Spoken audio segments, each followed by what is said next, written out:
اور باقی کو نارمل پڑھیں گے، اور وہاں آپ کھائیں گے پیئیں گے، تکبیر و تحلیل جو بھی آپ کو ملے، عید کا دن ہوگا اور جو بھی کھانا آئے گا انشاءاللہ آپ کھائیں گے۔ دوسرے دن رات آپ مینا میں کوئی عبادت نہیں کریں گے، ایکسٹرا کوئی عبادت نہیں کرنی ہے، تکبیر تحلیل اللہ کا شکر ادا کریں گے کہ ہمارا حج تقریباً ہو چکا ہے۔ مینا کے اس کو بولتے ہیں ایام التشریق، اس کو کہا جاتا ہے ایام التشریق۔ تشریق کے معنی دھوپ میں کوئی چیز کو سکھانا ہے۔ اس زمانے میں لوگ یوم النحر کو، قربانی کے دن جانور جو ذبح کیے اس کے گوشت کو سکھاتے تھے، اس لیے اس کا نام پڑ گیا ایام التشریق۔ گوشت سکھا کر اس کو اسٹور کرتے تھے، رکھتے تھے۔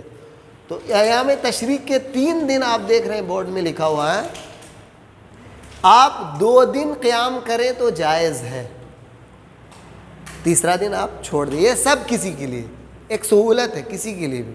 جو انسان 3 دن رہنا چاہتا ہے 3 دن رہے گا، اور جو انسان 2 دن رہنا چاہتا ہے مینا میں وہ 2 دن رہے گا، اور اکثر لوگ 2 ہی دن رہتے ہیں، اکثر لوگ 2 ہی رہتے ہیں، کوئی 3 دن بھی رہتے ہیں۔ تو 3 دن آپ کو جیسا آپ کے سسٹم کے ساتھ ہوگا، قافلے کے ساتھ، ویسے ہی آپ کریں گے۔ 2 دن یا 3 دن مینا میں کیا کرنا ہے؟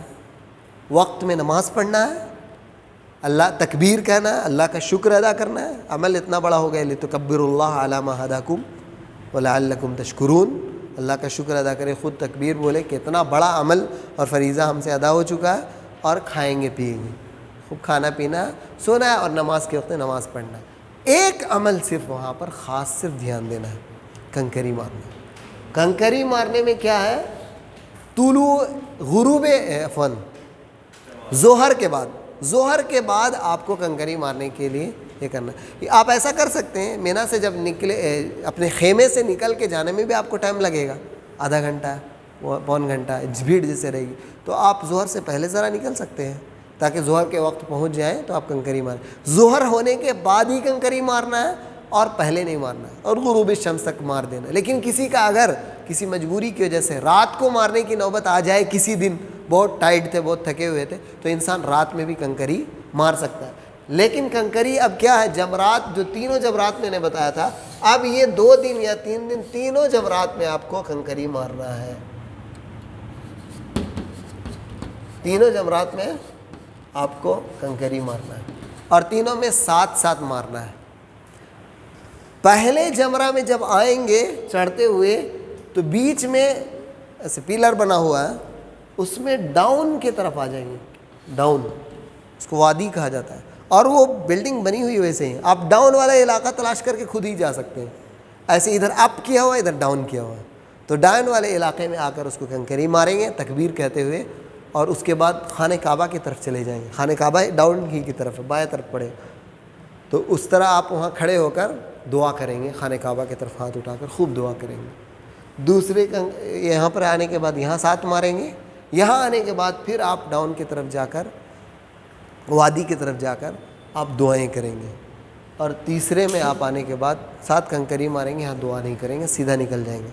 اور حکمت دیکھیے اللہ کے رسول صلی اللہ علیہ وسلم کی، کہ آپ تیسرے جب یہاں پر پہنچیں گے تو بہت زیادہ بھیڑ ہو جاتی ہے، اور یہاں جہاں دعا کرنے لگے آپ، تو ریلا آ کے آپ کو پیس کر چلا جائے گا۔ یہاں پر جگہیں ہیں بہت زیادہ، اور وہاں پر اتنا سسٹم کے باوجود موجودہ زمانے، تو اللہ دین اسلام جو ہے نا آسانی پیدا کرتا ہے، اور یہ آسانی اتنا زیادہ کہ تیسرے میں اللہ کے رسول صلی اللہ علیہ وسلم نے رکھا۔ اس طرح سے آپ پہلا دن کر لیے، اور پھر آپ اپنا جا کر خیمے میں پڑاؤ ڈالیں گے، دوسرا دن بھی کریں گے، اگر 2 دن رہ گئے تو کافی ہے، تیسرے دن چلے آئے، حج مکمل ہو گیا، یا پھر تیسرا دن اگر آپ کو قیام کرنا ہوا تو یہی عمل آپ کریں گے، اور اس طرح سے آپ کا حج مکمل ہو جائے گا۔ اور